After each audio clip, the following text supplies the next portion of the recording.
Então, vamos ver aqui quem que é o iceberg. Bom, primeiro, o iceberg é uma especificação de tabela. O iceberg não é formato, o iceberg não é software, o iceberg é uma especificação, tá? Ah, Open source, né, que resolve aí o problema de upsets em tabelas Hive. Então, é, até a existência do iceberg, do Wood e do Delta Lake, que são esses três formatos de tabela existentes atualmente. Tem um quarto, só que o quarto ele trabalha numa camada acima desses três. Ele faz uma integração com os três, que é o Xtable, é o Apache Xtable.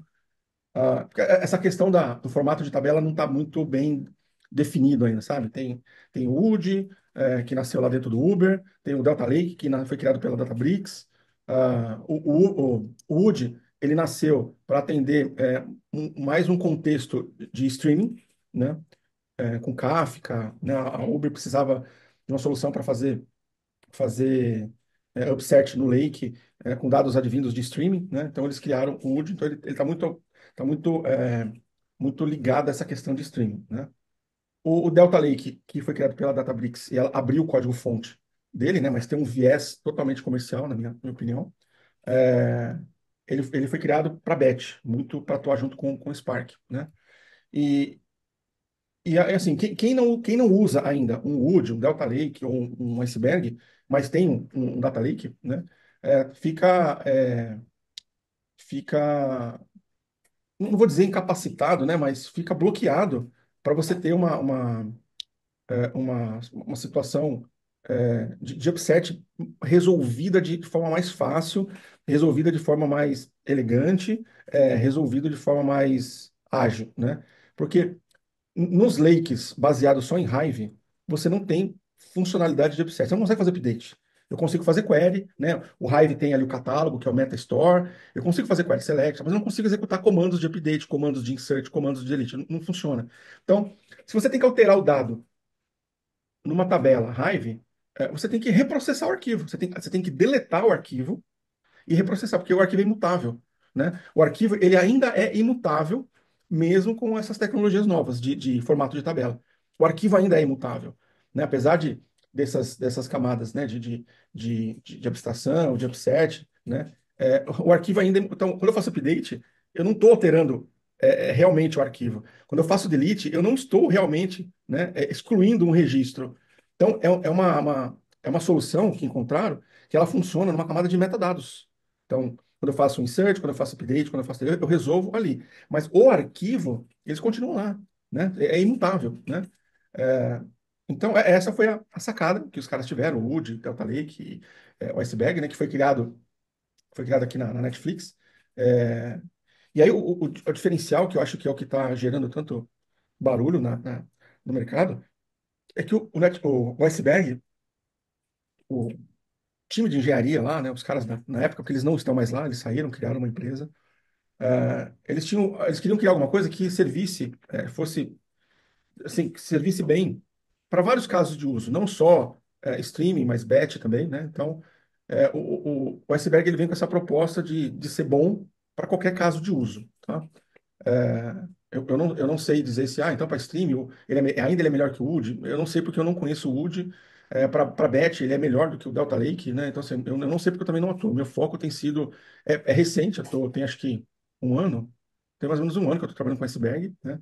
O que eu sei é que ele foi criado para atender a casos diferentes de uso e atender bem, tá? É, e aí em 2021 a, a Netflix doou o código-fonte para a ASF, para a Apache Software Foundation, e eles criaram lá o Apache Iceberg, né? É, então, essas especificações vieram justamente para trazer um novo paradigma, né, para quem já usa Data Lake, né, para resolver problemas do Hive de forma melhor, mais rápida, mais organizada, né, mais sustentável. E então isso é o formato de tabela, tá? De novo, formato de tabela não é formato de arquivo, formato de tabela não é um software, formato de tabela é uma especificação, tá? Ou seja, metadados, né? Acho que o que traduz bem essa questão da especificação todos eles trabalham com uma camada de metadados. Tá? Por quê? Porque o dado no arquivo é imutável. tá?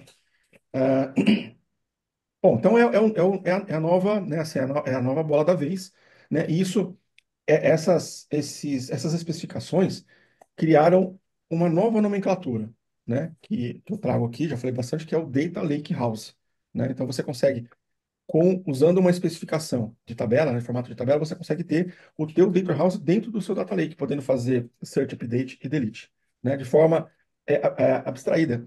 Parece um banco de dados mesmo, assim, 100%, né, de ter ali a camada S, de a camada transacional, né, então funciona muito bem, tá? Tem aí conteúdo curado, conteúdo autoral, inclusive amanhã cedo eu vou liberar um conteúdo autoral, tá, que vai explicar que vai entrar nas entranhas ali do iceberg, tá? É um conteúdo assim, meio pesado para eu trazer aqui no ao vivo. Então eu gravei esse conteúdo, acho que tem uma horinha e pouco, tá? Então ele entra nas entranhas do iceberg. O que o iceberg faz na camada de metadados? Então tem ali uma transação de insert, aí vai ver o que o iceberg gerou. Eu abro o arquivo, mostro o arquivo, muito metadado, muito metadado, muito metadado, tá? É, e fora isso, nesse material curado, tem dois labs lá, porque assim, boa parte desse material é mais para conhecimento, sabe? Não vai mudar nada o que vocês vierem a desenvolver. Funciona daquele jeito e ponto, não tem o que fazer, tá? É mais para conhecimento, curiosidade, tá? Mas tem os dois últimos labs, eles são importantes, porque é o seguinte, toda essa parte de, de controle do upset, daquilo que foi alterado, daquilo que foi inserido, daquilo que foi incluído, né? Todo esse controle fica na camada do metadados. E isso você está gerando arquivos, né? O iceberg, ele funciona. Existem dois, como que eu posso dizer, dois métodos de você gerar a informação atual. Você tem o copy on write, copy on write. Então, na cópia, é o copy on write. Que na cópia do dado, você consolida a informação. O UD trabalha, o Delta eu não sei qual que é o método que ele trabalha. O UD eu sei que é o copy on write. Já o iceberg, ele trabalha no merge on read. Então, o que quer dizer o merge on read? Então, quando você faz o select, né, ele faz o merge quando você faz a leitura. Então, por exemplo, você tem, né, como eu falei, tudo é arquivo. Fiz um insert, gerou um arquivo. Fiz um delete, gerou um arquivo. Fiz um update, gerou um arquivo. Pô, mas como é que ele sabe qual é a versão corrente do dado?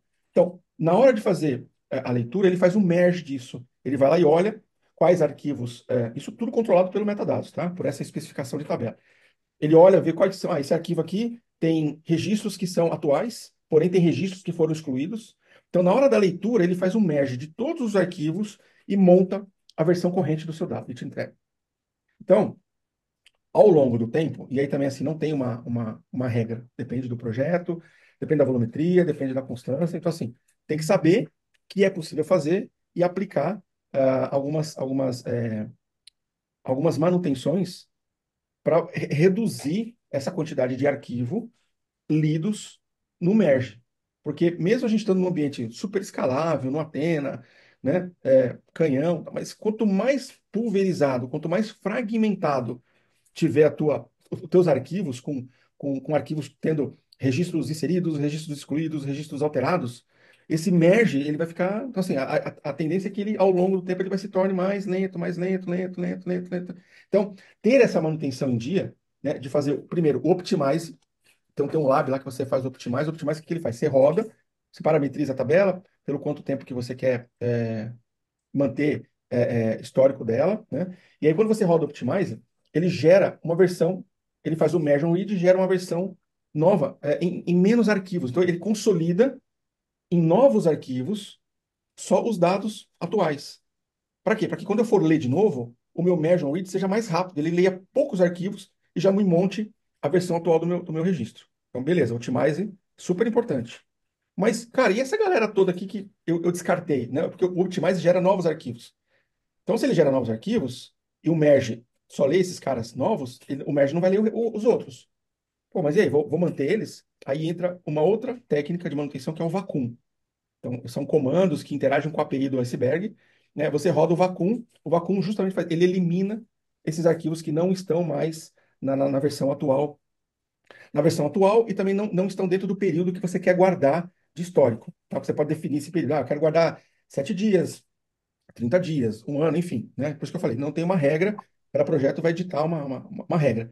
Mas o Vacum, ele elimina esses caras que estão fora dessa janela. Então, passaram para o Optimize, eles não estão mais contidos em nenhum snapshot que pode ser consultado, o Vacum roda e elimina esses arquivos, tá? Então, são essas duas coisas que são importantes no lab, então por isso que assistam, porque os outros, de verdade, gente, é mais para conhecimento, tá? O conhecimento que vocês vão ter não vai permitir que vocês mudem o funcionamento, tá? Então é mais para conhecimento e curiosidade. Agora, esses dois últimos, sim, são importantes, tá? E aí, eu queria pegar aqui ó, o gancho disso e falar sobre essa, não sei o quanto vocês acompanharam, essa semana saiu que a AWS lançou um S3 Tables, né? Eu, de fato, ainda não sei direito o que que é, tá? Eu até li um comentário de um gringo aí, é, parece que ela já faz isso aqui meio que para você. Então, isso que vocês vão aprender a fazer na mão, né, de forma raiz, ela já, a AWS já faz para você. Né, pra você não se preocupar com isso. Talvez tenha que parametrizar alguma telinha gráfica ali e tal, mas ela já faz para você. Mas o que o cara colocou é que você vai pagar, você vai pagar por isso. Né? Então, né, acho que vocês vão ter a oportunidade de conhecer, ver como funciona e conhecer também o que que é essa funcionalidade S3 Table. Eu também preciso me inteirar melhor do que é isso daí. Mas sabendo resolver de forma na, na- manual, mesmo, manual não, sabendo como configurar isso e não depender de um serviço da AWS, eu acho que vale a pena, tá? Então, super importante vocês assistirem esse material curado que eu vou liberar. Curado não, esse aqui é um material autoral que eu vou liberar para vocês a partir de amanhã, tá bom? É, bom, o que mais aqui que ficou faltando aqui? Então, o caso de uso é o uso da especificação, do formato de tabela, usando o iceberg, para ter a camada S de a gente poder fazer upset nos dados, né? Aí numa arquitetura Lake House, né? Então, Labs aqui, criação, estrutura, estrutura modelagem dos dados para os bancos ODS e DWH, com suporte aqui ao AOS, de via iceberg, e depois navegação pela console do Glue e do Athena para avaliar esse resultado do deploy da criação dessas tabelas, tá? Deixa eu ver se tem mais alguma coisa aqui. Tá. Isso aqui eu falo bastante lá no material autoral, tá? Então, mas para trazer um pouquinho melhor do que é o iceberg, do que ele cria, como que ele estrutura, né? Porque o Hive, a gente vai ver também aqui que é um arquivo. Então, quando eu crio uma tabela Hive, eu tenho que passar o location dela, né? E dizer que eu tenho um arquivo naquela localização. E acabou, né? Já o iceberg não. Ele tem, claro, a location do arquivo de dados, mas ele também tem uma location de arquivos de metadados, tá? Então a gente tem aqui, ó, o MetaStore, que é o catálogo de dados do Glue, tá? Então onde eu tenho ali a tabela iceberg, tá? Que eu vou criar daqui a pouquinho. Então essa tabela, primeiro quando você cria a tabela, ela já cria dentro do location da tabela, né? Da raiz do location da tabela, que é definido aqui, ó, que eu vou criar aqui a tabela, já vou passar o location dela. Na raiz do location é criada uma pasta metadata, onde lá dentro ela até vai gerar já um arquivinho JSON, que são aqui os snapshots, então ela vai salvando os snapshots. Né? Então eu fiz um insert, update, então ela vai montando os snapshots. Meu, é bastante coisa, né? E cada snapshot, cada arquivo JSON, tá amarrado com listas de manifestos. Então, eu posso ter manifestos que tem um snapshot de uma versão, um snapshot de outra versão, né? E cada lista de manifesto tem um manifesto, que ali diz, tem algumas regrinhas de esse aqui foi excluído, esse aqui foi alterado. Então, assim, tudo isso aqui faz parte do metadados. Então, justamente a hora que você faz uma query, ele te dá o dado atual. Ele resolve. Ó, esse cara aqui está no arquivo, mas um arquivo de 1.000 linhas. Só que tem um carinha lá no meio que foi excluído. Então eu vou ler as 1.000 e vou desconsiderar aquele cara. Né? Então ele chega nesse ponto. Tá? E a lista de manifesto e o manifesto são arquivos AVRO, extensão AVRO. Tá? E cada arquivo de manifesto vincula um arquivo de dados, que é um arquivo Parquet, tá? Então a gente tem, dentro do location de cada tabela iceberg, a gente tem duas pastas. Uma pasta dos metadados, quem gerencia isso é o iceberg, a gente pode ir lá só de curioso e olhar, mas a gente não tem nenhuma ação. Se você tiver alguma ação de, sei lá, mexer, mudar, excluir, mudar nome, você vai corromper a tua tabela, tá? E a pasta de dados, que aí sim é o próprio iceberg que vai gerar o parquet para a gente também. Diferente do Hive, onde o hop gera o arquivo parquet, no caso do iceberg, é o próprio iceberg que gera o arquivo parquet, tá? E guarda lá numa estruturinha que ele vai montando, tá? Então, vou mostrar daqui a pouquinho, mas essa entranha aqui, tudo, abrir arquivo, isso vocês quiserem ver, assiste ali o autoral, tá? Bom, então, de novo, aquela imagem nossa comparando, né? Então, onde se encaixa aqui o iceberg, a especificação? Aqui no Glue.